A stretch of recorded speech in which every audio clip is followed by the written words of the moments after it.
وَمِنَ النَّاسِ اور لوگوں میں سے من یقول بعض کہتے ہیں آمنا ہم ایمان لائے باللہ اللہ پر وبالیوم الآخر اور آخرت کے دن پر وما ہم بمؤمنین حالانکہ ہرگز وہ مومن نہیں. ایمان کا دعویٰ کر رہے ہیں، قرآن ان کے ایمان کے دعوے کا ذکر کر رہا ہے اور پھر فرما رہا ہے وہ مومن ہی نہیں. اس کی وجہ کیا تھی؟ یہ منافقین تھے جن کے دل میں نبی کریم صلی اللہ علیہ وآلہ وسلم کی تعظیم نہیں تھی. یہ حضور اقدس صلی اللہ علیہ وآلہ وسلم کے سامنے ایمان تو لائے لیکن دل سے انہوں نے حضور کو تسلیم نہیں کیا، حضور کی بے ادبی اور گستاخی کیا کرتے تھے. تو فرمایا وما ہم بمؤمنین، وہ ہرگز مومن نہیں. یخادعون اللہ، وہ اللہ کو دھوکہ دینے کی کوشش کرتے ہیں. والذین آمنوا، اور ایمان والوں کو دھوکہ دینے کی کوشش کرتے ہیں. حقیقت میں تو یہ ہے کہ وہ رسول اللہ صلی اللہ علیہ وآلہ وسلم کو دھوکہ دینے کی کوشش کرتے تھے، لیکن قرآن نے فرمایا یخادعون اللہ، وہ اللہ کو دھوکہ دینے کی کوشش کرتے ہیں.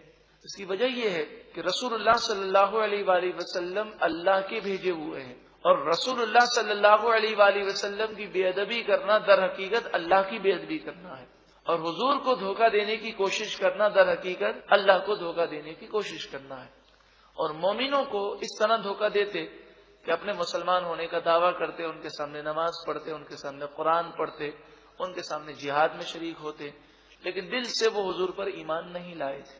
وما یخدعون، وہ دھوکہ نہیں دیتے الا انفسہم، مگر اپنی ہی جانوں کو خود اپنے آپ کو وہ دھوکہ دے رہے ہیں. وما یشعرون، اور وہ شعور نہیں رکھتے. فی قلوبہم، ان کے دلوں میں مرض، بیماری ہے، نفاق کی بیماری ہے، حضور صلی اللہ علیہ وآلہ وسلم سے حسد کی بیماری ہے. تو نبی کریم صلی اللہ علیہ وآلہ وسلم کے مقام و مرتبے سے وہ جلتے تھے. تو فرمایا فزادہم اللہ مرضا، اللہ نے ان کی بیماری کو اور بڑھا دیا. اس کو سمجھنے سے پہلے یوں سمجھیں کہ اگر کوئی کسی سے جلتا ہو، حسد کرتا ہو، تو اس کا مقام جس قدر بلند ہوگا اس کے حسد میں کیا ہوگا؟ اضافہ ہوگا. تو ان کے دل میں بغض رسالت کا مرض تھا، ان کے دل میں حضور کا حسد تھا. اللہ تبارک و تعالی نے قرآن کی کئی آیتیں حضور کی فضیلت میں، حضور کی بلندی میں اور حضور کے مقام و مرتبے کو بیان کرنے کے لیے نازل فرمائی. جیسے جیسے آیات نازل ہوتی ان کا حسد اور ان کا مرض اور بڑھ جاتا. وَلَهُمْ، اور ان کے لیے عذاب علیم، علیم کے معنی دردناک عذاب ہے. بما کانوا، اس وجہ سے کہ وہ یکذبون، کذب، جھوٹ، اس وجہ سے کہ وہ جھوٹ بولا کرتے تھے. تو جھوٹ کی یہ نحوست ہے کہ ان کے لیے دردناک عذاب ہے. منافقین ایمان لانے کا دعویٰ کرتے لیکن وہ جھوٹے تھے. مومنین کو بھی چاہیے کہ وہ جھوٹ سے بچیں. حدیث پاک میں فرمایا کہ جھوٹ انسان کو ہلاک کر دیتا ہے اور سچ انسان کو نجات دینے والا ہے. وَإِذَا، اور جب قیلا، کہا جائے، لہم، ان منافقوں سے، لا تفسدوا، تم فساد نہ کرو، فی الارض، زمین میں، ایسی باتیں کر کے، حضور کے خلاف باتیں کر کے، حضور کی تعظیم و توقیر نکالنے کی کوشش کرتے ہو تو مسلمانوں میں فساد ہوتا ہے، تم فساد نہ کرو. قالوا، وہ کہتے ہیں، انما نحن مصلحون، ہم تو صرف اصلاح کرنے والے ہیں. مصلح مانے اصلاح کرنے والے. وہ کہتے ہیں ہم توحید کی حفاظت کر رہے ہیں. صحابہ کرام تعظیم میں بہت آگے بڑھ گئے ہیں تو ہم تو اصلاح کر رہے ہیں. مفسرین نے اس پہ بڑی تفصیل لکھی ہے، صرف ہم مختصر سمجھ رہے ہیں. تو یہ فساد کر رہے ہیں. قرآن ان سے فرما رہا ہے کہ فساد مت کرو، لیکن کیا کہہ رہے ہیں؟ ہم تو اصلاح کر رہے ہیں. پتہ چلا ہر فسادی شخص یہی کہتا ہے کہ میں فساد کرنے والا نہیں بلکہ میں تو قوم کی اصلاح کر رہا ہوں. الا، سن لو، انہم، ہم، بے شک یہی لوگ، المفسدون، فساد کرنے والے ہیں. ولکن لا یشعرون، لیکن وہ شعور نہیں رکھتے، سمجھتے نہیں ہیں. وَإِذَا، اور جب قیلا، کہا جائے، لہم، ان منافقوں سے، آمنو، ایمان لاؤ، کما، جیسا کہ آمن الناس، لوگ ایمان لائے. جیسا لوگ ایمان لائے ویسا تم بھی ایمان لاؤ۔ لوگ سے مراد یہاں صحابہ کرام ہیں، ان سے کہا جاتا کہ صحابہ کرام کی طرح ایمان لاؤ، جیسے صحابہ کرام حضور سے محبت رکھتے ہیں، عشق رکھتے ہیں، تعظیم و توقیر کرتے ہیں۔ قالو وہ کہتے انؤمن کیا ہم ایمان لائیں، کما جیسا کہ آمن السفہاء بے وقوف لوگ ایمان لائے، یعنی صحابہ کرام کو عشق و محبت کو تعظیم و توقیر کو وہ بے وقوفی قرار دیتے، کیا ہم ان بے وقوفوں کی طرح ایمان لائیں؟ اس سے یہ معلوم ہوا کہ صحابہ کرام کی توہین کرنا یہ منافقوں کا طریقہ ہے۔ الا سن لو انہم ہم بے شک وہی السفہاء بے وقوف ہیں، ولکن لا یعلمون لیکن وہ جانتے نہیں ہیں۔ وَإِذَا اور جب لَقُوا الَّذِينَ آمَنُوا لقو کے معنی ملاقات کریں، اور جب وہ ایمان والوں سے ملاقات کرتے ہیں، قالوا وہ کہتے ہیں آمنا ہم ایمان لائے، وَإِذَا اور جب خلو وہ جدا ہوتے ہیں، خلوت میں ہوتے ہیں، خلو خلوت سے یاد رکھیں، جب وہ خلوت میں ہوتے ہیں جدا ہوتے ہیں، اِلَىٰ شَيَاطِینِهِمْ اپنے شیطانوں کے پاس، یہاں شیاطین سے مراد وہ منافقوں کے سردار ہیں جن کے عقیدے درست نہیں ہیں، ان کے پاس اپنے سرداروں کے پاس ہوتے ہیں، قالوا وہ کہتے ہیں انا معکم بے شک ہم تمہارے ساتھ ہیں، انما نحن مستہزئون ہم تو صرف مذاق کرتے ہیں، مسلمانوں کا مذاق اڑاتے ہیں، انہیں بے وقوف بناتے ہیں۔ اللہ تعالی یستہزئ بہم انہیں ان کے مذاق کی سزا دے گا، اس مذاق اڑانے کی سزا اللہ دے گا۔ یہاں پر بعض ترجمے غلط پائے جاتے ہیں، اللہ یستہزئ بہم کا ترجمہ نعوذ باللہ من ذالک یہ کیا جاتا ہے اللہ تعالی ان سے مذاق کرتا ہے کہ یہ استغفر اللہ، ٹھٹا کرتا ہے، ہنسی کرتا ہے، یہ تینوں ترجمے غلط ہیں۔ اللہ تعالیٰ ٹھٹا کرنے سے، مذاق کرنے سے اور ہنسی کرنے سے پاک ہے۔ اللہ یستہزئ بہم اللہ انہیں ان کے مذاق کی سزا دے گا، وَیَمُدُّهُمْ اور انہیں ڈھیل دیتا ہے۔ تو ابھی تو یہ دنیا کے اندر چل پھر رہے ہیں تو سزا فوراً کیوں نہیں آتی؟ وَیَمُدُّهُمْ اور انہیں ڈھیل دیتا ہے، فی طغیانہم تاکہ وہ اپنی سرکشی میں یعمہون بھٹکتے رہیں۔ بلکہ مفسرین فرماتے ہیں کبھی کبھی کوئی اللہ کی نافرمانی کرتا ہے اور اللہ تعالیٰ اس سے ناراض ہو جاتا ہے تو اسے مزید ڈھیل دیتے ہوئے نعمتوں کی بارش کر دیتا ہے تو وہ اور زیادہ سرکش ہو جاتا ہے۔ پھر جب اللہ تعالیٰ گرفت فرماتا ہے تو اللہ کے عذاب سے بچانے والا کوئی نہیں ہوتا، وہ انہیں ڈھیل دیتا ہے تاکہ وہ اپنی سرکشی میں بھٹکتے رہیں۔ اولئک الذین یہی وہ لوگ ہیں اشتروا جنہوں نے حاصل کیا الضلالۃ گمراہی کو حاصل کیا بالہدا ہدایت کے بدلے، فما ربحت پس نفع نہ دیا تجارتہم ان کی تجارت نے، گمراہی کو حاصل کیا ہدایت کے بدلے میں۔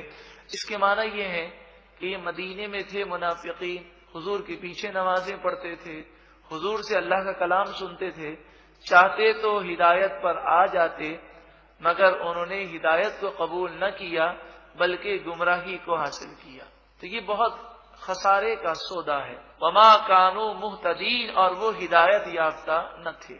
مثلہم ان کی مثال کمثل جیسے مثال الذی اس شخص کی استوقد نارا جس نے آگ روشن کی، جنگل ویران میں کوئی شخص جب آگ کو روشن کرتا ہے تو اس کی مثال بیان کی گئی، جیسے مثال اس شخص کی جس نے آگ کو روشن کیا، فلما پس جب اضاءت ما حولہ پس جب اس کا ماحول اس کا ارد گرد اس آگ نے روشن کر دیا، ذہب اللہ بنورہم اللہ ان کے نور کو لے گیا۔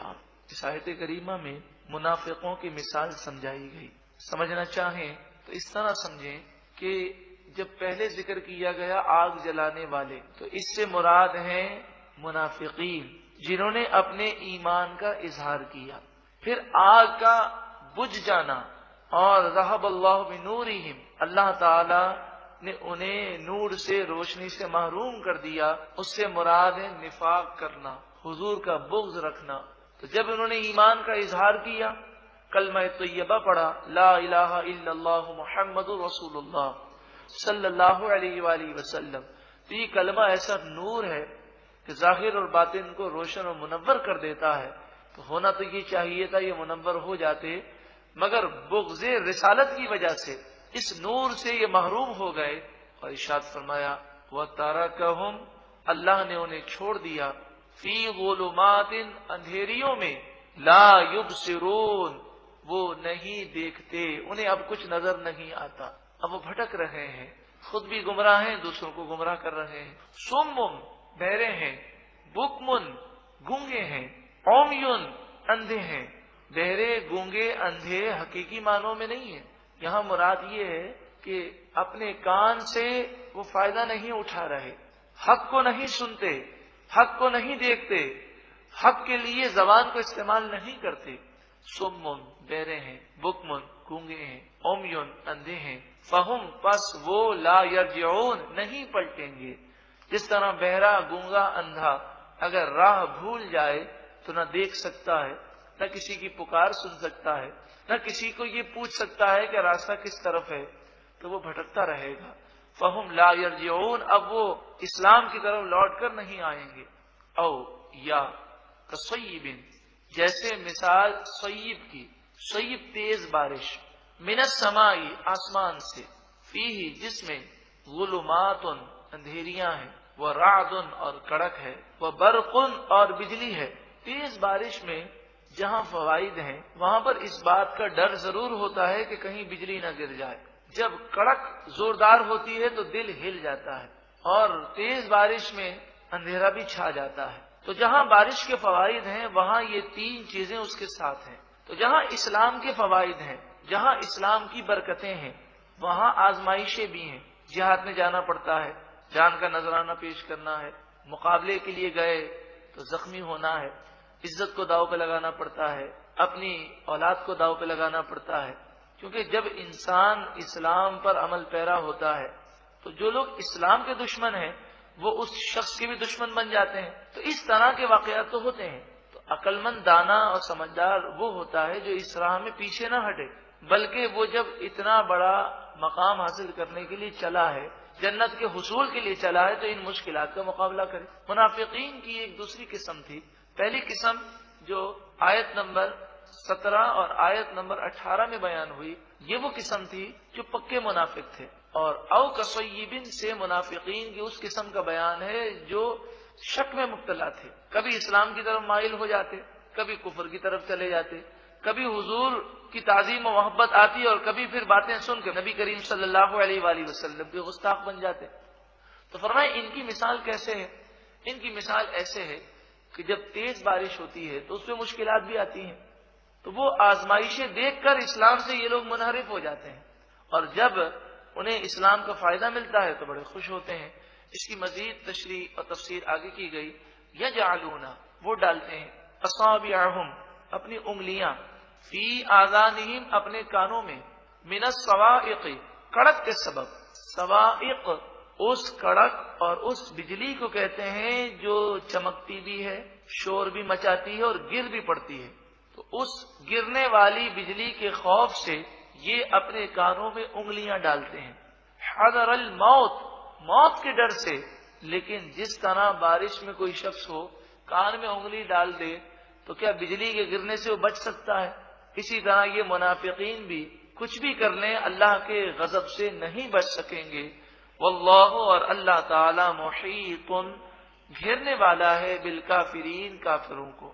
یکاد البرق یخطف ابصارہم، قریب ہے کہ یہ بجلی ان کی آنکھیں لے جائے، ہلاکت بالکل قریب آ گئی ہے۔ ان کا نفاق کا مرض اس قدر بڑھ گیا ہے، یہ بیماری ان کو تباہ کرنے والی ہے۔ کلما اضاء لهم مشوا فیہ، کلما، جب کبھی، اضاء، روشنی ہوتی ہے، لہم، ان کے لیے، مشوا فیہ، وہ اس میں چلتے ہیں۔ جب بھی فتوحات ملتی ہیں، جب بھی فائدہ ہوتا ہے تو اسلام پر چلنا شروع کر دیتے ہیں، کہتے ہیں اسلام تو بہت اچھا مذہب ہے۔ وَإِذَا، اور جب، أَظْلَمَ، اندھیرا چھا جائے، علیہم ان کے اوپر قاموا وہ کھڑے رہ جاتے ہیں. جب مشکلات آتی ہیں تو اسلام پر چلنا چھوڑ دیتے ہیں. اس کی مثال ہم اس طرح دے سکتے ہیں کہ بعض لوگ وہ ہوتے ہیں کہ نماز اللہ کی رضا کے لیے نہیں بلکہ اپنے مشکلات کے حل کے لیے پڑھتے ہیں. اب نماز پڑھنا شروع کریں اور مشکلات حل ہو جائیں تو نماز پڑھتے رہتے ہیں، اور اگر نماز پڑھنا شروع کریں اور مشکل جیسی ہو ویسی ہی رہے تو بسا اوقات وہ بد نصیب نماز کو چھوڑ دیتے ہیں اور کہتے ہیں مجھے تو کوئی فائدہ نظر نہیں آتا، وظیفہ پڑھنے کا کوئی فائدہ نظر نہیں آتا. یہ سوچ غلط ہے. ہم نماز پڑھتے ہیں، اللہ کی عبادت کرتے ہیں اللہ کی رضا کے لیے. ہاں وہ اپنے کرم سے اس نے جب کرم فرمایا تو انشاءاللہ جب وہ راضی ہو جائے گا تو ہم سب کا بیڑا پار ہو جائے گا. وَلَوْ شَاءَ اللَّهُ اور اگر اللہ تعالی چاہے لَذَهَبَ بِسَمْعِهِمْ وَأَبْصَارِهِمْ ان کے کان بھی لے جائے اور ان کی آنکھیں بھی لے جائے. اللہ تعالی چاہے تو ان کے کان بھی لے جائے اور ان کی آنکھیں بھی لے جائے. یعنی اللہ تعالی منافقوں کو تباہ کرنا چاہے تو وہ کر سکتا ہے. تو منافق یہ نہ سمجھیں، کافر یہ نہ سمجھیں، دشمنان اسلام یہ نہ سمجھیں کہ اللہ تعالی نعوذ باللہ من ذالک کچھ نہیں کر سکتا. آزمائش ہے، امتحان ہے. ملائیشیا سے ایک بھائی تشریف لائے تو وہ مجھے بتا رہے تھے کہ آج ملائیشیا میں کئی ایسے مسلمان کہلانے والے ہیں جو نام نہاد مسلمان ہیں، دین سے بہت دور ہیں، بہت ماڈرن ہو گئے ہیں، بکواس کرتے ہیں.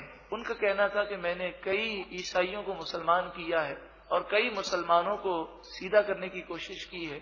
آج کل ملائیشیا میں انہوں نے ایک سوال پیدا کیا ہے، ویئر از گاڈ؟ خدا کہاں ہے؟ نعوذ باللہ من ذالک. اس سوال کا پس منظر کیا ہے؟ وہ کہتے ہیں فلسطین میں ہم پٹ رہے ہیں، عراق میں ہم پٹ رہے ہیں، افغانستان میں ہم پٹ رہے ہیں، کشمیر میں ہم پٹ رہے ہیں، پوری دنیا میں مسلمان مار کھا رہے ہیں، ہم خدا کو ماننے والے ہیں. نعوذ باللہ من ذالک. وہ یہ سوال کرتے ہیں کہ اللہ تعالی ہماری مدد کیوں نہیں کرتا؟ کہ استغفر اللہ. تو یہ نادانی ہے. اول تو ہمارے گناہ ہیں جن کی وجہ سے یہ آزمائش آئی. اول تو ہم قرآن سے دور ہو گئے جس کی وجہ سے یہ مصیبتیں ہیں. ہم بے حیائی، فحاشی، عریانی، بے پردگی میں مبتلا ہو گئے. ہم مسلمانوں میں سے اکثریت بے نمازی ہے، اکثریت قرآن سے دور ہے. اصل وجہ تو یہ ہے. اور دوسری طرف کافروں کو اگر بظاہر کچھ غلبہ بھی مل جائے تو یہ ہماری آزمائش اور ان کو ڈھیل ہے. اللہ تعالیٰ جو چاہے کر سکتا ہے لیکن اس کی حکمت ہے، اس کی مشیت ہے. اس طرح کے سوالات اپنے ذہن میں پیدا کرنا اور لوگوں سے پوچھنا یہ بہت بڑی بے باکی ہے. اللہ تعالی ہم سب کے ایمان کی حفاظت فرمائے. قرآن مجید فرقان حمید میں ہر پیدا ہونے والے سوال کا جواب موجود ہے. قرآن فرماتا ہے وَلَقَدْ نَصَرَكُمُ اللَّهُ بِبَدْرٍ وَأَنْتُمْ أَذِلَّةٌ بے شک اللہ نے تمہاری مدد بدر کے مقام پر فرمائی ہے جبکہ تم بے سر و سامان تھے. 6 یا 8 تلواریں تھیں. ان 6 یا 8 تلواروں نے 1000 تلواروں کا مقابلہ کیا. 6 یا 8 گھوڑے تھے. ان 6-8 گھوڑوں پر سوار صحابہ کرام نے 1000 کے لشکر کا مقابلہ کیا. تو مدد تو اس وقت بھی آئی لیکن ان صحابہ کرام جیسا جذبہ بھی بیدار کیا جائے. وہ جس طرح قرآن و حدیث پر عمل پیرا تھے اس کے مطابق اگر زندگی گزاری جائے وَأَنْتُمُ الْأَعْلَوْنَ إِن كُنتُم مُؤْمِنِينَ اگر تم پکے مومن ہو تو تم ہی غالب رہو گے. لیکن بات یہی ہے کہ ان کنتم مومنین کے مقام پر فائز تو ہوں. رب العالمین کی رحمت اور مدد ابھی بھی آ سکتی ہے. اور حقیقت یہی ہے کہ جب بھی مسلمانوں نے قرآن مجید فرقان حمید سے دوری اختیار کی ذلت و رسوائی ان کا مقدر بن گئی. اور جب انہوں نے قرآن و حدیث سے قرب حاصل کیا اور قرآن و حدیث سے وہ وابستہ ہو گئے تو قرآن کے نور سے وہ ہاری ہوئی جنگ بھی جیت گئے. وما اصابکم من مصیبت فبما کسبت ایدیکم. قرآن مجید فرقان حمید فرماتا ہے کہ تم پر جو مصیبت آتی ہے وہ تمہارے گناہوں کی وجہ سے آتی ہے. اور جہاں تک یہ سوال ہے ویئر از گاڈ، سوال کرنے والوں کو عقل ہونی چاہیے. انہیں یہ سوال کرنا چاہیے کہ بدر میں اللہ تعالی کی مدد آئی، حنین کے مقام پر اللہ تعالیٰ کی مدد آئی، صلیبی جنگوں میں اللہ تعالیٰ کی مدد آئی، یہاں تک کہ 1965 کی جنگ میں بھی اگر دیکھا جائے تو اللہ تعالیٰ کی غیبی مدد کا ظہور نظر آیا۔ تو انہیں یہ سوال کرنا چاہیے کہ وہ پرانے اسلاف جیسا کردار اب ہمارے اندر کیوں نہیں ہے، ہم وہی کردار پیدا کریں تو اللہ تعالیٰ غیب سے ہماری مدد فرمائے گا۔ اور یہ تو باتیں صرف سمجھانے کے لیے ہیں، ورنہ اگر آپ دیکھیں عراق میں بھی دشمنان اسلام کی افواج پٹ رہی ہیں، افغانستان میں بھی پٹ رہی ہیں، کشمیر فلسطین میں بھی وہ پٹ رہے ہیں، یہاں تک کہ حقیقت یہ ہے کہ چند ایک مسلمان ہیں جن میں جذبہ جہاد ہے، ان چند ایک مسلمانوں کا وہ مقابلہ کرنے کی طاقت نہیں رکھتے۔ اگر تمام ہی مسلمان جذبہ جہاد سے سرشار ہو گئے تو انشاءاللہ عز وجل دونوں جہاں میں بیڑا پار ہو جائے گا۔ اور یہ بات بھی عرض کروں کہ یہودی ہو یا عیسائی ہو، چاہے ہندو ہو، ہر شخص اللہ تعالی کی قدرت و طاقت کو تسلیم کرتا ہے۔ ایسی بات کہنے والے یہ صرف مسلمانوں کو کنفیوز کرنا چاہتے ہیں، ورنہ وہ بھی جانتے ہیں کہ یہودیت ہو کہ عیسائیت ہو، کہیں بھی اللہ تعالیٰ کی قدرت کو چیلنج نہیں کیا جاتا، سب اللہ تعالیٰ کی طاقت اور قدرت کو تسلیم کرتے ہیں۔ وَلَوْ شَاءَ اللَّهُ لَذَهَبَ بِسَمْعِهِمْ وَأَبْصَارِهِمْ، اگر اللہ تعالیٰ چاہے تو ان کے کان بھی لے جائے، ان کی آنکھیں بھی لے جائیں، یہ کافر، یہ منافق، یہ دشمنان اسلام ایک قدم بھی نہ چل سکیں، مگر اللہ تعالیٰ کی حکمت ہے، اس نے ڈھیل دی ہے۔ تم اللہ تعالیٰ کو مجبور مت سمجھنا، بے بس مت سمجھنا۔ ان اللہ علی کل شیء قدیر، بے شک اللہ ہر چاہت پر قادر ہے، وہ جو چاہے کر سکتا ہے۔ وہ رب العالمین جب ابابیل جیسے معمولی چھوٹے پرندوں سے وقت کی سپر پاور کو پھوسا بنا سکتا ہے تو وہ چاہے تو امریکہ اور جو بھی حکومتیں اگر اسلام کے خلاف کھڑی ہوں تو وہ چاہے تو سب کچھ کر سکتا ہے۔ بات یہ ہے کہ ہمارا امتحان ہے، ہم کب خواب غفلت سے اٹھیں گے، کب ہم قرآن کی طرف آئیں گے۔ یہی پیغام ہے، یہی عزم ہے، یہی سوچ ہے کہ ہم قرآن سے محبت کرنے والے حقیقی بن جائیں، قرآن کو سمجھیں، قرآن کی دعوت عام کریں۔ بزرگوں نے تو یہ فرمایا، روایتوں میں آتا ہے پورا ایک رکوع قرآن کا سمجھ کر ختم کرنا پورا قرآن ناظرہ بغیر سمجھے پڑھنے سے زیادہ افضل و اعلیٰ ہے۔ اللہ تعالیٰ کا ہم شکر ادا کرتے ہیں، اللہ تبارک و تعالی ہمیں قرآن مجید فرقان حمید کے نور سے ہمارے قلوب کو منور فرمائے۔